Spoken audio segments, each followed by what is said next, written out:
So జనరల్‌గా ఏంటంటే చంద్రబాబు నాయుడు గారు చాలా మీరన్నట్టు చాలా టైం తీసుకొని ఒక నిర్ణయం తీసుకుంటారు అని అందరూ చాలా టైం అనుకుంటున్నారు. కాదు. హ్మ్. చాలా టైం కాదు. మిగిలిన వాళ్ళకన్నా కొంచెం ఎక్కువ.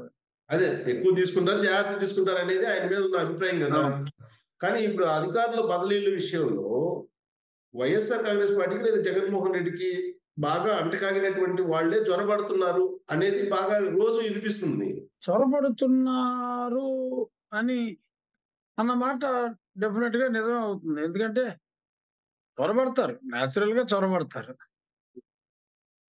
సో, మరి చొరబడినప్పుడు మనం సో, దేనికది సెగ్రిగేట్ చేసుకోవాలి. అది సెగ్రిగేట్ చేసుకోకుండా హడావిడిగా పోస్టింగ్‌లిస్తే అలాగే ద్వివేది గారి విషయంలో ఐ అదే థింక్ దే హావ్ జరిగింది. రియలైజ్డ్ దట్ అది మళ్ళీ ఆయన వెనక్కి పంపడం జరిగింది. సో, అందుకని ఈసారి ఇంకొంచెం జాగ్రత్తలు తీసుకోవాలి. ఎందుకంటే ఏదో రూట్‌లో ఎవరినో పట్టుకొని వచ్చేస్తా ఉంటారు. సో, అలా మరి కొన్ని కొన్ని అబరేషన్స్ ఉంటాయి. హ్మ్. సో, సీఎం ఎందుకంటే ఆఫీస్‌లో వాళ్ళే ఆఫీసర్‌లు. మనకున్నదే లిమిటెడ్ సంఖ్యలో ఉన్నారు. వాళ్ళనే వాడాలి. సో, కొన్ని పాపం నిజంగానే ఇబ్బందులున్నాయి. వాళ్ళు ఏ కీ పోస్టుల్లో ఎవరినుంచినా తొత్తులుగా మారకపోతే జగన్మోహన్ రెడ్డి గారు ఊరుకోడు. సో, సామధాన భేద దండోపాయాలు జనరల్‌గా అందరూ ప్రయోగిస్తారు. ఈయన దండోపాయంతోనే మొదలుపెడతాడు. వినకపోతే ఐఏఎస్ ఆఫీసర్‌లైనా, ఐపీఎస్‌లైనా దండోపాయమే ఆయనకి. సో, కాబట్టి స్వతహాగా మంచివాడయ్యుండి దండోపాయానికి గురై మరి మనిషి మారాడా? లేక స్వతహాగా మనిషే మరి ఆయనతోటి చేతులు కలిపి అలా చేద్దాం, ఇలా చేద్దాం అన్నాడా? ఈ విచక్షణ అది తెలుసుకొని చేయకపోతే మరి లిమిటెడ్ పీపుల్ ఉన్నారు గాబట్టి కొంచెం చెడ్డవాడిని. అందరూ చెడ్డవాళ్ళైతే కొంచెం చెడ్డవాడిని. అలాగే సెలెక్ట్ చేసుకోవాల్సిన అవసరం ఉంటుంది. తప్పదు. ఉంటది. ఉంటది మరి బట్ మీరు ఇప్పుడు సపోజ్ ఇప్పుడు పోలీస్ డిపార్ట్‌మెంట్ ఉందనుకోండి. పోలీస్ డిపార్ట్‌మెంట్‌లో వీఆర్‌లో ఎవరున్నారు? If somebody is already in VR either he must be totally useless fellow which would be very limited or వీళ్ళు అడుగులకి మడుగులొత్తకుండా కాస్తో కూస్తో న్యాయం, ధర్మం గురించి మాట్లాడితే తీసి పక్కన పడేసినోళ్ళు 90% ఉంటారు. సో, అక్కడ సెగ్రిగేషన్ ఈజీ. అక్కడ ఎవరినైతే వీఆర్‌లో పడేసారో give them good jobs no. దానికి ఎక్కువ టైం అక్కర్ల. ఎవరైతే సఫర్ అయ్యారో మోర్ ఓవర్ పాపం అన్యాయం ఏంటంటే పోలీస్ డిపార్ట్‌మెంట్‌లో గూడా వీఆర్‌లోకెళ్ళిన వాళ్ళకి జీతాలివ్వరు. But they should be available. ఏదైనా సడెన్‌గా ఏదో బందోబస్తుకెళ్ళాలంటే మళ్ళీ ఆళ్ళని పిలుస్తారు. అట్‌లీస్ట్ వీఆర్‌లో ఉన్నోళ్ళకి 50% సాలరీ అన్నా ఇవ్వాలి. ఇలాగా ప్రభుత్వం మారినప్పుడు మరి కక్ష సాధింపుగా వీఆర్‌లోకెళ్లారా? లేక out of major charges against them ఎళ్లారా? అన్నది చూసుకొని అలాంటి వాళ్ళకి ఇచ్చుకోవచ్చు. అలాగే గతంలో జీఏడీకి ఎవరిని పంపించేశారు ఐఏఎస్ అధికారుల్ని. అలాంటి వాళ్ళుంటే maybe certain criteria can be followed. Of course ఇది ఎన్నో సంవత్సరాలు ముఖ్యమంత్రి, ఇంకెన్నో సంవత్సరాలు ప్రతిపక్షంలో ఉన్న నాయకులకి మనం చెప్పాల్సిన అవసరం లేదు. బట్ ఏదో సీఎస్ రావు గారు అడిగారు కాబట్టి నేను చెప్పడం తప్ప, ఇలా కాదు. జరుగుతున్నాయి కాబట్టి మేబీ ఒక చిన్న సలహా అంతే. కాదు. మీరు చెప్పింది నిజమే. ఆయన అనుభవాన్ని మనమేమి అసలు ఏమాత్రం తప్పుపట్టాల్సిన అవసరం లేదు. విమర్శించాల్సిన అవసరం కూడా లేదు. కానీ ఇప్పుడు మీకు ప్రపంచవ్యాప్తంగా అభిమానులున్నారు సార్. నాకు కూడా మెసేజ్‌లు గ్రూపుల్లో వస్తున్నాయి. అసలు ఏంటి ఎక్స్‌పెక్టేషన్ ఏంటి? అసలు జరుగుతుంది ఏంటి? అనేటువంటి ఒక ఆందోళన అయితే చాలా కనిపిస్తుంది. సొంత దీంట్లోనే. మరి అది సార్ట్ ఔట్ చేయాల్సిన అది ఉందా? లేదంటారా? ఏదండి దేని గురించి మీరు మాట్లాడేది? ఇప్పుడు ఎక్స్‌పెక్టేషన్స్ ఎక్కువ ఉన్నాయి ఎలక్షన్ ముందు. ఆ! ఇప్పుడు ఆ ఎక్స్‌పెక్టేషన్స్ రీచ్ కావట్లేదనేది చాలా మంది మెసేజ్‌లు గాని, అంటే లేదంటే బేసిక్‌గా నేను కూడా కొన్ని సందర్భాల్లో చెప్పడం జరిగింది. అభివృద్ధి అవసరం. సంక్షేమం అవసరం. సంక్షేమానికి ఏదో స్కీములు చెప్పారు. అభివృద్ధి అనేది ఓవర్‌నైట్ జరిగేది కాదు. దానికి అప్పుల ఊబిలో ఉన్నాం. సో, మళ్ళీ అసలు అప్పు రావాలంటేనే దానికి వినూత్నమైన ఆలోచనలు రావాలి. అప్పు లేనిదే అభివృద్ధి జరగదు. సంక్షేమం జరగదు. అభివృద్ధి కూడా జరగదు. బేసిక్ ఇన్‌ఫ్రాస్ట్రక్చర్ క్రియేట్ చేయాలి. ఈ అన్నిట్లితో పాటు we are dealing with human beings. హ్యూమన్ బీయింగ్స్‌కి ఏంటంటే కొన్ని రాగద్వేషాలకి అతీతుడైన వాడు మానవుడు కాదు. వాడు గౌతమ బుద్ధుడవుతాడు. గౌతమ బుద్ధుడు కొడుకొకడు. సో, చాలా మంది సఫర్ అయ్యారు. చాలా మంది మీద అన్యాయంగా కేసులు పెట్టబడి ఉన్నాయి. ఇప్పుడు నీ కోసం పోరాడి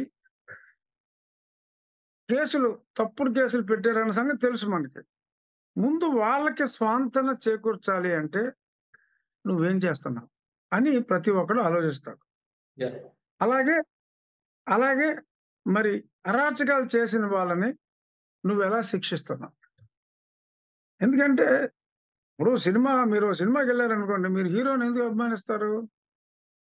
హి ఎంజాయ్స్. ఎందుకంటే ఒక చెడు చేసిన వాడిని కొట్టేటప్పుడు. అలాగా సమాజం మీద చాలా దారుణమైన పోకడలు పోయిన వాళ్ళు చాలా మంది తెలుగుదేశం పార్టీ క్యాడర్‌ని జస్ట్ బికాస్ ఆఫ్ తెలుగుదేశం అని చెప్పి హింసకి గురి చేసిన వాళ్ళని దండించాలి.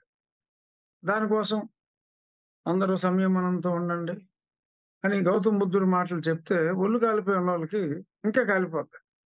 యెస్. ఏంట్రా మనం చేసిందేంటి? హ్మ్. అభివృద్ధి అడిగామా? మనం ఏం అడిగాం? కనీసం అరే!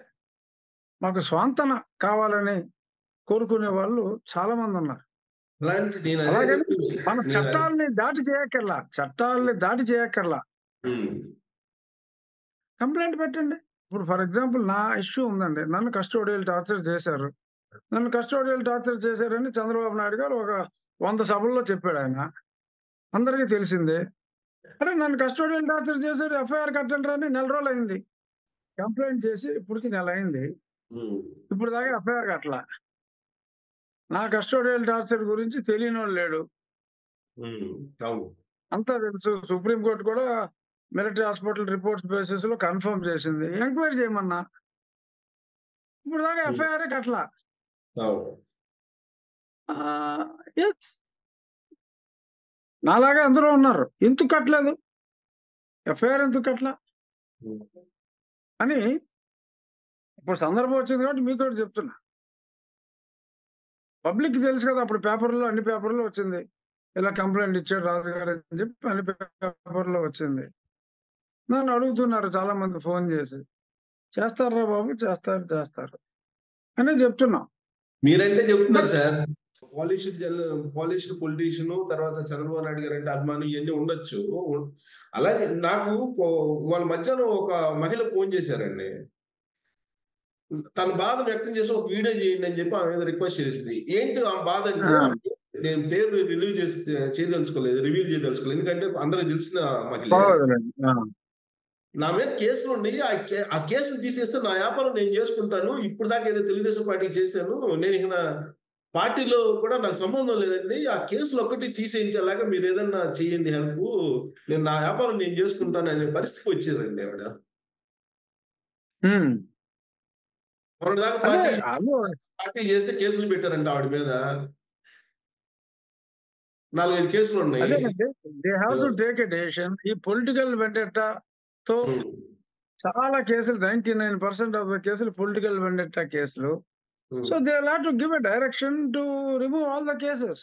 ఈ యాహ్! పొలిటికల్ వెండెట్టా కేసులు వైఎస్ఆర్‌సీపీ వాళ్ళు తెలుగుదేశంలో రిజిస్టర్డ్ కార్యకర్తల మీద పెట్టిన కంప్లెయింట్స్‌ని they will have to take a cabinet decision in fact if required.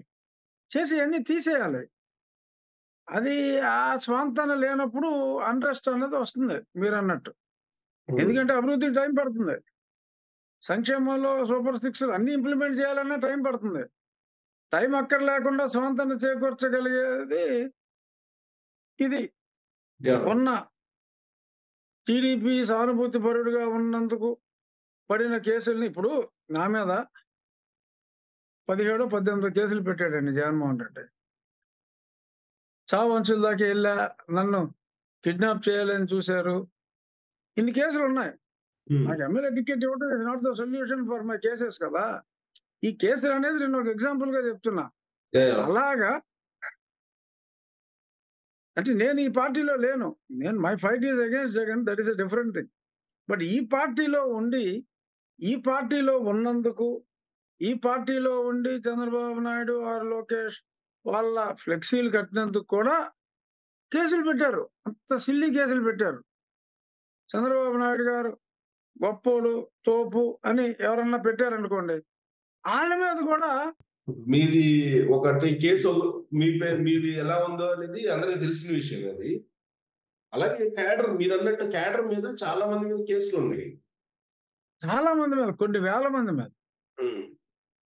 TDP యాక్టివ్‌గా ఉన్నాడు అంటే కేసులు పెట్టి భయపెట్టేశారు. సో, అలా ఎంతో మంది మీద just because of their affinity towards TDP or liking for mister Chandrababu Naidu. So, unnecessarily they were punished. పిచ్చి పిచ్చి కేసులు పెట్టి. సో, వాళ్ళందరికీ మరి డెఫినిట్‌గా ఆ కేసులు తీసేస్తే ఇందాక మీకెవరో ఒక అనామిక మీకు ఫోను చేసి అవును. మరి ఆవిడ చెప్పింది చూసారా? ఆ! సార్ మరి మీకు అలాంటి కేసులు ఎన్నో ఉన్నాయి. సార్ ఎందుకంటే మీకు చంద్రబాబు నాయుడు గారికి లేడీస్‌లో ఎక్కువ ఫాలోయింగ్. సో, కాబట్టి చాలా మంది లేడీస్ కూడా ఈ కేసుల్లో చిక్కుకున్నారు. సార్ ఇంకోటేంటంటే మీకు ఓన్లీ మీకొక ఎగ్జాంపుల్ చెప్పా. ఇవాల్టి కాలే చెప్పాను. యాక్చువల్‌గా నాకు ఎవ్రీ డే కనీసం 4, 5 కాల్స్ ఇలా వస్తున్నాయి. ఆ! మరి మీ గవర్నమెంట్ మరి వాళ్ళకి ఏమైనా పిలిచి మాట్లాడటం గాని ఏదన్నా చేస్తారా? లేదా ఆలోచన ఉందా? లేదా? ఏంటి సార్? పిలిచి మాట్లాడటం అనేది జరగదండి. ఎందుకంటే నేను అటువంటి ఆలోచనలు పెట్టుకోవడం అనవసరం. కానీ ఓవరాల్‌గా ఒక డైరెక్షన్ ఇచ్చి వాళ్ళకి కేసులు తీసేస్తే చాలు. వీళ్ళు పిలిచి, ప్రేమించి మాట్లాడవలసిన అవసరం కూడా లేదు. ఎందుకంటే చంద్రబాబు నాయుడు గారి అభిమానులు లక్షల్లో ఉన్నారు. అలాగే ఆయన అభిమానించినందువల్ల వైసీపీ చేతిలో కేసులు పెట్టించుకున్న వాళ్ళు కూడా ఎన్నో వేలల్లో ఉన్నారు. హ్మ్. ఇవాళ ఆయనకున్న బిజీలో ఇన్ని వేల మందిని ఆయన పిలిచి మాట్లాడేంత పరిస్థితి లేదు. సో, కాబట్టి మనం దాని గురించి ఆలోచించక్కర్లా. హ్మ్. సో, అట్‌లీస్ట్ ముందు ఆ స్వాంతాన్ని చేకూరిస్తే పోనీ ఏదో ప్రయారిటీలో ఏదో ఫస్ట్ కమ్ ఫస్ట్ సర్వ్‌డ్ ఏదైనా మరి ఏ సిస్టమ్ పెట్టుకుంటారో ఓకే. వారానికి ఏదో ఒక 2 గంటలు వాళ్ళకి కేటాయించి వాళ్ళందరికీ ఓ ఫోటో ఇచ్చో లేదంటే మాట్లాడితే కొంచెం బానే ఉంటుంది డెఫినిట్‌గా. హ్మ్. కానీ ఇప్పుడున్న పరిస్థితుల్లో వాళ్ళకి చంద్రబాబు నాయుడు గారిని కలవటం కన్నా, ఆయన మీద పెంచుకున్న అభిమానం వలన గురైన కేసుల నుంచి రిలీఫ్ కావాలి ముందు. ఆ హ్మ్. ఆ రిలీఫ్ లేనప్పుడు డెఫినిట్‌గా ఫ్రస్ట్రేషన్ వస్తుంది. మరి అది ఇలా మంచిది కాదు. మీ మీ పార్టీలోనేమో అధికారంలోకి వచ్చినప్పటికి కూడా మీ పార్టీలో ఉండే క్యాడర్ పరిస్థితి అలా ఉంటే, జగన్మోహన్ రెడ్డి ఇటీవల నెల్లూరు ఎళ్లి తెలుగుదేశం పార్టీకి సంబంధించి ఏ ఒక్క కార్యకర్తను కూడా క్యాడర్‌ని వదలను నేను. మళ్ళీ నాదేను రాబోయే రోజుల్లో జాగ్రత్త అని చెప్పి ఆయన చెప్తున్నారు. అంటే ఇక్కడ నేను ఒకటి ఇక్కడ చెప్పాలి. అంటే నేను చెప్పేది wrong example. But no doubt నేను చెప్పేది wrong example. Many people may criticise me. Pinnelli Ramakrishna Reddy దుర్మార్గుడు అని మాచర్లంతా అంటారు. రాష్ట్రంలో చాలా మంది అంటారు. There is no second opinion as far as that is concerned. But Pinnelli రామకృష్ణారెడ్డిని అరెస్ట్ చేసి జైల్‌లో పెట్టారు. కరెక్ట్ కేసే బుక్ చేసి పెట్టారు. అక్కడ అతను ఒక మెసేజ్ ఇవ్వటానికి ఆళ్ళ క్యాడర్‌కి ఒక మెసేజ్ ఇవ్వటానికి వెళ్ళాడేమో జగన్మోహన్ రెడ్డి అని నేననుకున్నా. ఎందుకంటే అందరికీ తెలుసు అతను దుర్మార్గుడని. ఓపెన్‌గానే కొట్టాడు. బ్యాలెట్ బాక్స్ బద్దలు కూడా చూసాం. జగన్మోహన్ రెడ్డి కూడా కన్ఫర్మ్ చేశాడు. పిన్నెల్లి రామకృష్ణారెడ్డి బ్యాలెట్ బాక్స్ బదలగొట్టాడని ఓపెన్‌గా. అయినప్పటికీ కూడా అతను జైలుకెళ్ళి ప్రత్యేకంగా హెలికాప్టర్ యేసుకొని జైలుకెళ్ళి చూసొచ్చాడు. అక్కడ ఇతను పిన్నెల్లి రామకృష్ణారెడ్డి మీద ఇతనికి ప్రేమ ఉందని కూడా నేను అనుకోను. But perhaps he wanted to give a message. నా అనుకున్నవాడు వాడు ఎంత దుర్మార్గుడైనా ఐ హావ్ ద కన్సర్న్. ఈ 5 ఏళ్లలో అతనికది లేదు. ఈ యాహ్! 5 ఏళ్లలో అతనికది లేదు. ఎవరిని కార్యకర్తని కలవలా. అవమానాల పాలయ్యారు. అతనిని ప్రేమించిన వాళ్ళు కూడా. అందరూ సఫర్ అయ్యారు. బట్ ఇప్పుడు he is trying to prove a point. అంటే నేను ఆలోచించింది ఎందుకురా ఎవరిని పట్టించుకోనోడు. సరే ఇప్పుడు ఖాళీగా ఉంటే ఇంట్లో కూర్చోవచ్చు.